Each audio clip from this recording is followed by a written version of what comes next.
I tried to slip past her quietly, hoping she wouldn't notice me, hoping I could just disappear into the crowd like I always did, but she stepped directly into my path, her calm eyes locking onto mine with a kind of certainty that made my chest tighten. "You're not going anywhere," she said, not harshly, not accusingly, but with a firmness that felt different. Not like a barrier. Like an invitation I didn't yet understand. For a moment, I considered brushing past her anyway. I'd done it before, dodged conversations, avoided concern, slipped out of rooms where people might look too closely at me. It had become second nature. Safer that way. But something about her presence held me still. Maybe it was the way she didn't seem frustrated or impatient.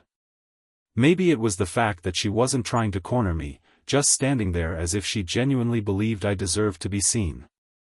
"I'm fine," I muttered, offering the automatic response I had perfected over the years.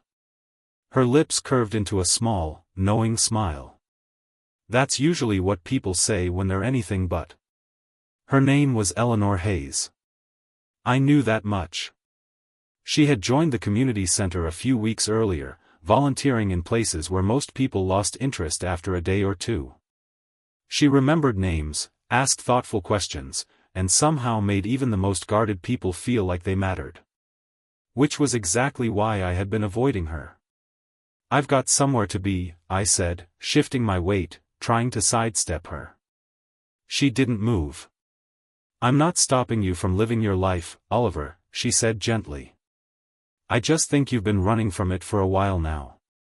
Her words landed heavier than I expected. Oliver. She used my name like it meant something. I exhaled slowly, glancing around. People moved through the hallway, chatting, laughing, carrying on with their evening. No one paid us much attention, but I still felt exposed, like she had peeled back a layer I kept carefully hidden. "You don't know anything about me," I replied, quieter now. Eleanor tilted her head slightly, her expression soft but steady. "You're right. Not everything. But I know enough to see that you're carrying more than you let on." I let out a small, humorless laugh. "And what gave me away? The part where I mind my own business?" "No," she said. "The part where you always leave before anyone gets the chance to know you." That hit closer than I liked. I crossed my arms, trying to hold on to some sense of control. "Maybe I just prefer it that way." "Do you?" she asked. The question lingered in the space between us, quiet but persistent. I wanted to say yes. I wanted to shut this down, walk away, and go back to the comfort of being unnoticed. But the truth was, I didn't prefer it. Not really. It was just easier. Or at least, it used to be. "I don't have time for this," I said finally, though my voice lacked conviction. Eleanor studied me for a moment, then nodded slowly. "All right. Then give me 5 minutes." I frowned. 5 minutes? "That's all I'm asking," she said. "If you still want to leave after that, I won't stop you again." I hesitated. 5 minutes felt harmless. Insignificant, even. But something told me that if I agreed, I wasn't just giving her 5 minutes, I was opening a door I had kept firmly closed for a long time. And yet, I found myself nodding. "Fine," I said. 5 minutes. Her smile widened just slightly, not triumphant, just warm. "Come on," she said, stepping aside and gesturing toward a quiet corner of the center. We sat across from each other at a small table, the hum of distant conversation filling the background. For a while, neither of us spoke. I stared at the surface of the table, tracing invisible patterns with my eyes. She didn't rush me. That, more than anything, made it harder. "You're good at this," I said eventually. "At what?" "Making people uncomfortable without saying anything." She chuckled softly. "I'm not trying to make you uncomfortable, Oliver. I'm just giving you space to decide what you want to say." I shook my head. You think everyone has something they want to say. Don't they? I opened my mouth to argue, then closed it again. Because, if I was honest, there was a lot I wanted to say. I just didn't know how. Or who to say it to. You don't have to tell me everything, she continued gently. Just, tell me why you're always in such a hurry to leave. I leaned back in my chair, exhaling slowly. Because staying doesn't change anything. That sounds like a conclusion you've tested. I gave a small shrug. More times than I can count. She nodded, as if that made perfect sense. And what is it you're hoping to change? I hesitated again. This was the part one didn't like. The part where things got too real. But 5 minutes, I reminded myself. Just 5 minutes. I used to think, if I worked hard enough, if I showed up, if I did everything right, things would feel different, I said quietly. Like I'd matter more. Like people would actually see me. Eleanor didn't interrupt. But it doesn't work like that, I continued. People are busy. They've got their own lives. You can stand right in front of them and still feel invisible. And that's how you feel? She asked. I let out a soft laugh. That's how it is. She leaned forward slightly. Or maybe, that's how it's been. I looked up at her, frowning. What's the difference? The difference, she said gently, is that, how it's been, doesn't have to be, how it stays. I shook my head. You don't just change something like that. Not all at once, she agreed. But it starts somewhere. And where's that? She met my gaze, her expression steady and kind. Right here, she said. With someone choosing not to walk away.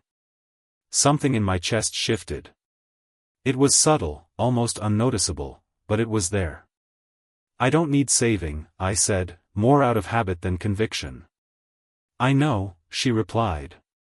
I'm not here to save you. Then what are you here for? She smiled softly. To remind you that you're not as alone as you think. The word settled over me in a way I couldn't quite explain. For so long, I had built walls around myself, carefully, deliberately, brick by brick. Not because I wanted to be alone, but because it felt safer than being overlooked again and again. But sitting there, across from someone who seemed to genuinely care whether I stayed or left, those walls didn't feel as solid as they once had. I don't know how to do this, I admitted quietly. Do what? This, I said, gesturing vaguely between us. Talking. Letting someone in. Eleanor nodded, her expression thoughtful. That's all right. You don't have to have it all figured out. You just have to be willing to try. And if I mess it up? Then you learn from it, she said simply. And you try again. I let out a slow breath. It sounded so simple when she said it. Too simple, maybe. But there was something comforting about that, too. We sat in silence for a moment, but this time it didn't feel heavy.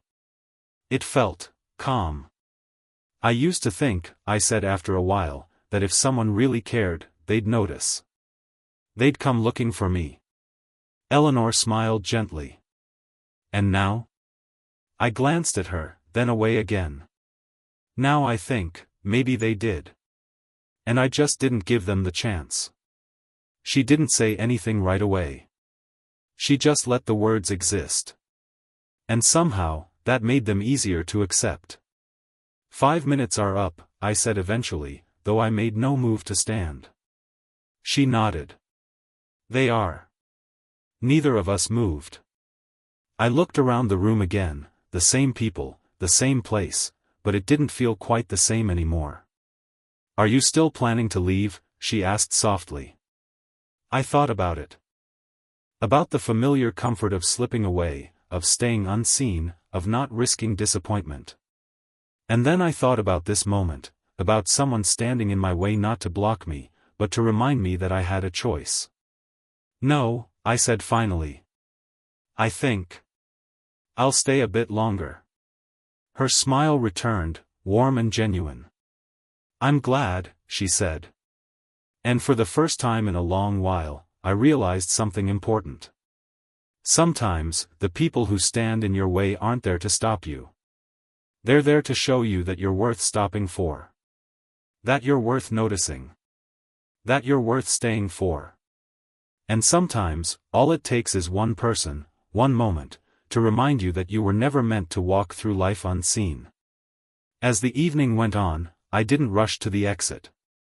I didn't hide in the corners or watch the clock. I stayed. I listened. I even spoke, a little. And with each passing moment, the weight I had been carrying for so long felt just a little bit lighter. Not gone. But lighter. And that was enough. Because hope doesn't always arrive in grand gestures or life-changing events. Sometimes, it shows up quietly, standing right in front of you, refusing to let you walk away.